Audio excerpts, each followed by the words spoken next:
حرمت والے مہینوں کے روزے: ذی قعد، ذی الحج، محرم اور رجب حرمت والے مہینے ہیں۔ ان مہینوں میں زیادہ سے زیادہ روزہ رکھنا مستحب ہے۔ قبیلہ باہلہ کے ایک شخص نے نبی کریم صلی اللہ علیہ وآلہ وسلم کی خدمت میں آ کر عرض کیا: اے اللہ کے رسول، میں سال کے آغاز میں آپ کی خدمت میں حاضر ہوا تھا۔ آپ صلی اللہ علیہ وآلہ وسلم نے فرمایا: تم میں اتنی تبدیلی کیسے آ گئی؟ تم تو دیکھنے میں اچھے بھلے تھے۔ اس شخص نے کہا: جب سے میں آپ سے جدا ہوا ہوں صرف ایک رات ہی کھانا کھایا ہے۔ آپ صلی اللہ علیہ وآلہ وسلم نے فرمایا: کیوں اپنے آپ کو اتنی تکلیف دے رہے ہو؟ پھر آپ صلی اللہ علیہ وآلہ وسلم نے فرمایا: صبر کے مہینہ یعنی رمضان کا پورا مہینہ روزے رکھو اور ہر مہینہ میں ایک روزہ رکھو۔ اس نے کہا: تھوڑا بڑھا دیجئے، مجھ میں طاقت ہے۔ آپ صلی اللہ علیہ وآلہ وسلم نے کہا: 2 دن روزہ رکھو۔ اس نے کہا: تھوڑا اور بڑھا دیجئے۔ آپ صلی اللہ علیہ وآلہ وسلم نے فرمایا: حرمت والے مہینوں میں 3 روزے رکھو اور 3 چھوڑ دو۔ 3 روزے رکھو اور 3 چھوڑ دو۔ 3 روزے رکھو اور 3 چھوڑ دو۔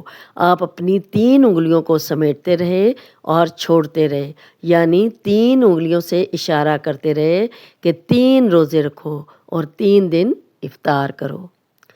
پیر اور جمعرات کے روزوں کی فضیلت: سیدنا ابو ہریرہ رضی اللہ تعالیٰ عنہ سے منقول ہے کہ آپ صلی اللہ علیہ وآلہ وسلم ہم سب سے زیادہ پیر اور جمعرات کو روزہ رکھا کرتے تھے۔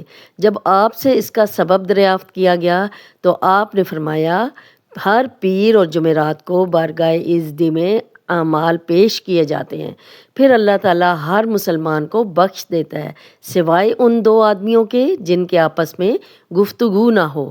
صحیح مسلم کی روایت میں اس طرح ہے کہ آپ سے پیر کے دن روزہ رکھنے کے بارے میں دریافت کیا گیا تو آپ صلی اللہ علیہ وآلہ وسلم نے فرمایا: یہ وہ دن ہے جب میں پیدا ہوا تھا اور اسی دن مجھ پر وحی نازل ہوئی تھی۔ ہر مہینہ میں 3 روزے رکھنے کی فضیلت: سیدنا ابو ذر غفاری رضی اللہ تعالیٰ عنہ فرماتے ہیں: آپ صلی اللہ علیہ وآلہ وسلم نے ہمیں حکم دیا کہ ہم ہر مہینے روزے رکھیں، یعنی ایام بیض 13، 14 اور 15 تاریخ کو۔ آپ صلی اللہ علیہ وآلہ وسلم نے فرمایا: ان دنوں کے روزے عمر بھر کے روزوں کے برابر ہیں۔ آپ صلی اللہ علیہ وآلہ وسلم کی سنت تھی کہ آپ کسی مہینے ہفتہ، اتوار اور پیر کو روزہ رکھتے تھے اور کسی مہینہ منگل، بدھ اور جمعرات کو، اور کبھی مہینہ کے ابتدائی 3 دنوں میں، اور کبھی مہینہ کے پہلا روزہ جمعرات کو اور دوسرا پیر کو اور تیسرا اس کے بعد کے پیر کو رکھتے تھے۔ ایک دن روزہ رکھنا اور ایک دن چھوڑ دینا: سیدنا عبداللہ بن عمرو رضی اللہ تعالیٰ عنہ بیان کرتے ہیں کہ مجھ سے آپ صلی اللہ علیہ وآلہ وسلم نے فرمایا: مجھے خبر ملی ہے کہ تم رات میں تہجد پڑھتے ہو اور دن میں روزہ رکھتے ہو۔ میں نے کہا: جی ہاں اللہ کے رسول۔ آپ صلی اللہ علیہ وآلہ وسلم نے فرمایا: ایک دن روزہ رکھو اور ایک دن بغیر روزہ کے رہو، اور نماز بھی پڑھا کرو اور سو بھی جایا کرو، اس لیے کہ تمہارے جسم کا تم پر حق ہے اور تمہاری بیوی کا تم پر حق ہے اور تمہارے مہمانوں کا تم پر حق ہے۔ تمہارے لیے اتنا کافی ہوگا کہ تم ہر مہینہ 3 دن روزہ رکھو۔ عبداللہ بن عمرو کہتے ہیں: میں نے کچھ زور دیا تو آپ نے سختی سے کام لیا۔ میں نے کہا: اللہ کے رسول، مجھ میں قوت اور طاقت ہے۔ آپ نے فرمایا: تو ہر ہفتہ 3 دن روزے رکھو۔ وہ کہتے ہیں: میں نے پھر زور دیا تو آپ نے پھر سختی برتی۔ میں نے کہا: اللہ کے رسول، مجھ میں طاقت ہے۔ آپ صلی اللہ علیہ وآلہ وسلم نے فرمایا: تو تم اللہ کے نبی داؤد علیہ السلام کی طرح روزہ رکھو اور اس سے زیادہ نہ رکھو۔ میں نے کہا: اللہ کے رسول، داؤد علیہ السلام کا روزہ کیا تھا؟ آپ صلی اللہ علیہ وآلہ وسلم نے فرمایا: وہ ایک دن روزہ رکھتے تھے اور ایک دن چھوڑ دیا کرتے تھے۔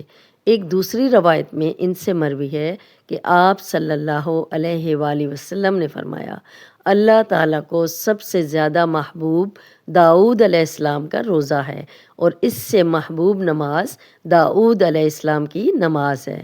وہ آدھی رات تک سوتے تھے اور 1/3 رات قیام کرتے تھے اور باقی 6واں حصہ آرام کرتے تھے اور 1 دن چھوڑتے تھے اور وہ 1 دن روزہ رکھتے تھے۔ نفلی روزہ توڑنے کا جواز۔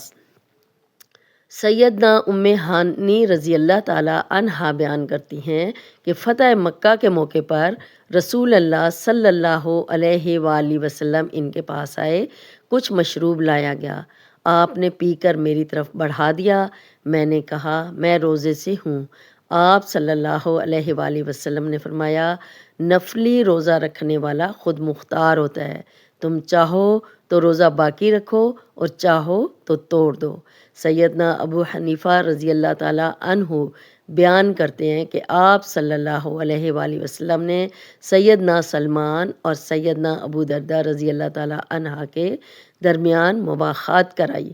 سیدنا سلمان رضی اللہ تعالیٰ عنہ سیدنا ابو درداء رضی اللہ تعالیٰ عنہ کی زیارت کے لیے گئے تو دیکھا سیدہ ام درداء بہت ہی معمولی کپڑے پہنے ہوئے تھیں۔ انہوں نے پوچھا ام درداء کیا بات ہے؟ انہوں نے کہا تمہارے بھائی ابو درداء کو دنیا میں کوئی دلچسپی نہیں رہی۔ اسی دوران ابو درداء آئے اور ان کے لیے کھانا بنوایا اور کہا تم کھانا کھاؤ، میں روزے سے ہوں۔ سلمان نے کہا جب تک تم نہیں کھاؤ گے میں بھی نہیں کھاؤں گا۔ ابو درداء نے کھا لیا۔ پھر جب رات ہوئی تو ابو درداء تہجد کے لیے جانے لگے۔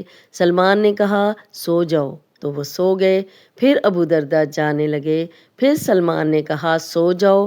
جب رات کا آخری حصہ باقی رہ گیا تو سلمان نے کہا اب اٹھ جاؤ۔ پھر دونوں نے تہجد پڑھی۔ اس کے بعد سلمان نے کہا تم پر تمہارے باپ کا حق ہے اور تمہارے نفس کا حق ہے اور تمہارے اہل و عیال کا حق ہے، ہر حقدار کو اس کا حق دو۔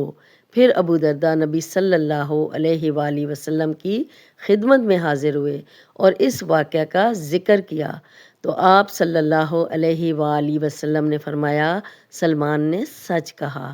سیدنا ابو سعد خدری رضی اللہ تعالیٰ عنہ بیان کرتے ہیں میں نے رسول اللہ صلی اللہ علیہ وآلہ وسلم کے لیے کھانا تیار کیا، آپ آئے اور آپ کے ساتھ صحابہ بھی آئے۔ جب کھانا رکھا گیا تو ایک شخص نے کہا میں روزے سے ہوں۔ آپ صلی اللہ علیہ وآلہ وسلم نے فرمایا تمہارے بھائی نے تمہاری دعوت کی ہے اور تمہارے لیے تکلف کیا ہے۔